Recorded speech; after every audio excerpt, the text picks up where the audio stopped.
आपको शायद अंदाजा भी नहीं होगा, लेकिन पिछले 2 महीनों में हमने एक ऐसा प्रोटेस्ट विटनेस किया है जो ना सिर्फ इंडिया बल्कि पूरी दुनिया के लिए सबसे अजीब प्रोटेस्ट था। और इस प्रोटेस्ट की सक्सेस ने प्रूव कर दिया कि अब हम सब लोग एल्गोरिदम की कंट्रोल में हैं। और अगर आपको ये बात मेरी ना समझ आ रही हो तो बस थोड़ी देर रुको, मैं भी एक एग्जांपल से समझाता हूँ। अभी जब ये सीजेपी का प्रोटेस्ट चल रहा था तो उसने सबकी फीड हाईजैक कर ली, लेकिन एल्गोरिदम सबको अलग अलग नैरेटिव बेच रहा था। मेरी फीड में ज्यादातर ऐसी रील्स आ रही थी जिसमें मुझे प्रोटेस्ट की पॉजिटिव साइड दिखाई दे, और अगर पॉजिटिव ना दिखाई दे तो कम से कम नेगेटिव भी ना लगे। क्यों? क्योंकि एल्गोरिदम मेरे ओपिनियन को मुझसे ज्यादा बेहतर तरीके से समझता है। उसे पता है कि मुझे क्या दिखाना है, और ये सिर्फ मेरे साथ नहीं बल्कि सबके साथ है। क्योंकि मैंने जब एक ऐसे आदमी की फीड चेक करी ना जो इन दल्लों को ज्यादा देखता है, जिसकी न्यूज का मेन सोर्स ये बिगाऊ मीडिया है, पता है हर 4 में से 3 रील्स ऐसी आ रही थी जिसमें उस प्रोटेस्ट की नेगेटिव साइड दिखे। जिसमें कभी कोई कह रहा है कि ये लोग चाइना फंडेड है, कभी कोई कह रहा है कि ये स्टूडेंट्स ही नहीं है। मतलब ज्यादातर ऐसी रील्स आ रही थी जिसमें प्रोटेस्ट की नेगेटिव साइड दिखे। क्यों? क्योंकि वो इंसान ऐसा ही कंटेंट कंज्यूम करता है, उसका यही ओपिनियन है, उसका यही नैरेटिव है। भले ही वो गलत हो, एल्गोरिदम को फर्क नहीं पड़ता, क्योंकि एल्गोरिदम को कोई मतलब नहीं है कि आपकी आइडियोलॉजी गलत है या सही है। एल्गोरिदम को बस इतना मतलब है कि वो आप तक ऐसा कंटेंट पहुंचा दे जिससे आप एंगेज करो, और हम लोग उसी कंटेंट से ज्यादा एंगेज करते हैं जो कंटेंट हमारी आइडियोलॉजी को सपोर्ट करे। अगर कोई रील मेरी आइडियोलॉजी के खिलाफ है तो मैं उसे लाइक नहीं करूंगा, मैं उसे शेयर नहीं करूंगा, और ये चीज एल्गोरिदम भी बहुत अच्छे से जानता है। इसलिए वो मुझ तक वही कंटेंट पहुंचाएगा जो कंटेंट उसी आइडियोलॉजी को सपोर्ट करे जिस आइडियोलॉजी को मैं सपोर्ट करता हूँ। मतलब एल्गोरिदम तुम्हें वो नहीं दिखा रहा जो सच है, बल्कि वो दिखा रहा है जो तुम लोग सच देखना चाहते हो, और इन दोनों में जमीन आसमान का फर्क है। और ये चीज बहुत खतरनाक है, क्योंकि अगर एक आदमी किसी गलत आइडियोलॉजी को सपोर्ट करता है, किसी गलत नैरेटिव को सपोर्ट करता है, तो उसका एल्गोरिदम उसके लिए भी एक ऐसी फीड बना देगा जहां पर वही कंटेंट आए जो कंटेंट उसकी आइडियोलॉजी को और बढ़ावा देता है। और इससे होगा क्या? इससे वो आदमी और कट्टर बन जाएगा। वो कहावत सुनी होगी ना आपने,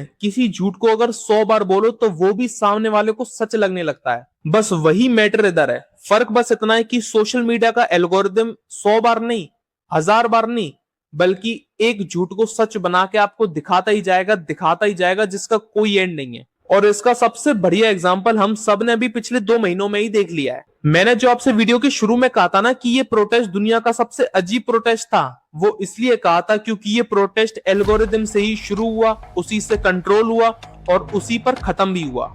हमारे सीजीआई ने यूथ को कॉकरोच बोल दिया, और फर्क नहीं पड़ता कि किस कॉन्टेक्स्ट में बोला, एल्गोरिदम को उससे मतलब नहीं है, लेकिन एल्गोरिदम ने वो बात वायरल कर दी। क्यों? क्योंकि वो हम लोगों को हमसे भी ज्यादा अच्छे से समझता है। और इतने सारे सपोर्ट को देखते हुए जब इन्होंने ग्राउंड लेवल पर प्रोटेस्ट करना शुरू किया, उसके बाद से तो ना सिर्फ इनके अकाउंट से बल्कि जिस भी अकाउंट से इस प्रोटेस्ट के बारे में बात होती थी वो वीडियो वायरल चली जाती थी। जिससे हुआ क्या, करोड़ों लोगों ने एक साथ आवाज उठाई। एक मंत्री को रिजाइन करना पड़ गया जो शायद इससे पहले इसके बिना पॉसिबल ही नहीं था।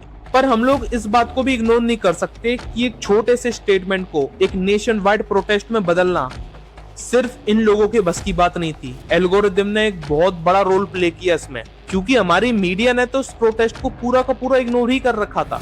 आप खुद ये बता दो कि इस प्रोटेस्ट की कितनी खबरें आपने टीवी मीडिया से ली और कितनी खबरें इंस्टाग्राम से ली। ये शायद पहला ऐसा प्रोटेस्ट था जो पूरा का पूरा एल्गोरिदम ने संभाला, क्योंकि मीडिया तो इसे बदनाम करने में लगी हुई थी। पर सबसे खतरनाक बात तो ये है कि चलो अभी तो इन लोगों ने सही डिमांड मांगी थी, जिस डिमांड को एल्गोरिदम ने करोड़ों लोगों तक पहुंचा दिया और सरकार ने इनकी सुन भी ली। लेकिन तब क्या होगा जब ये एल्गोरिदम अपनी एंगेजमेंट के लिए किसी ऐसे मुद्दे को बढ़ावा दे देगा जो इस देश के लिए सच में नुकसानदायक हो। जब एल्गोरिदम किसी सही नेता को रेजिग्नेशन देने पर मजबूर कर देगा, जब एल्गोरिदम किसी गलत आइडियोलॉजी को लोगों की नजरों में सही बनाने लगेगा, तब क्या होगा। एक एल्गोरिदम जो विदेशी हाथों में है, उसको क्या इतनी पावर देना सही है कि वो सच में किसी देश का तख्ता पलट करवा दे। और इस एल्गोरिदम की पावर हर तानाशाह देश जानता है। जब ईरान में प्रोटेस्ट चल रहे थे तो वहां की सरकार ने इंटरनेट ही बंद कर दिया, और नॉर्थ कोरिया ने तो शुरू से ही आम लोगों के लिए इंटरनेट बैन कर रखा है। और चाइना में भी इंटरनेट जरूर है,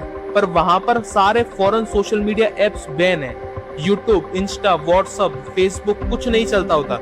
चाइना के लोग अपना खुद का सोशल मीडिया ऐप चलाते हैं जहां पर उनकी सरकार की पूरी नजर रहती है, जिसके एल्गोरिदम का कंट्रोल बाहर नहीं है, उनके खुद के देश में है। और ये सब तो छोड़ो, हमारी खुद की सरकार ने जंतर मंतर पर इंटरनेट का एक्सेस बंद कर दिया था प्रोटेस्ट वाले दिन। तो क्या ऐसे में एल्गोरिदम का सारा कंट्रोल सरकार के हाथ में देना ठीक होगा? क्योंकि अगर ऐसा किया तो सरकार खुद उसका मिसयूज करेगी। लेकिन इसका मतलब ये भी नहीं है कि हम उस एल्गोरिदम की पूरी पावर विदेशी हाथों में दे दें। देखो सच कहूं तो एक डेमोक्रेटिक कंट्री में इसका कोई सीधा समाधान है ही नहीं, क्योंकि मैं ये मानता हूं एक डेमोक्रेटिक देश को संभालना सबसे ज्यादा उसकी खुद की जनता के हाथ में होता है। दुश्मन हर कोई है, एल्गोरिदम का कंट्रोल चाहे अपनी सरकार के हाथ में दो चाहे किसी दूसरे देश की सरकार में, फायदा सब उठाएंगे। इससे बेहतर यही है कि हम सब लोग खुद ही ये समझे कि क्या सही है और क्या गलत, क्योंकि एल्गोरिदम को सिर्फ एंगेजमेंट से मतलब है। अगर हम सही चीज पर एंगेज करेंगे तो वो उसी चीज को पुश आगे करेगा। और यही चीज हुई भी सीजेपी प्रोटेस्ट के साथ। लोगों को उनकी डिमांड सही लगी, इसलिए लोगों ने उस कंटेंट के साथ एंगेज किया, जिससे वो कंटेंट और भी आगे करोड़ों लोगों तक गया। तो अगली बार कोई भी रील आपकी फीड में आए, उस पर अपना ओपिनियन बनाने से पहले एक बार ये सोच लेना कि क्या ये रील मैंने ढूंढी है या फिर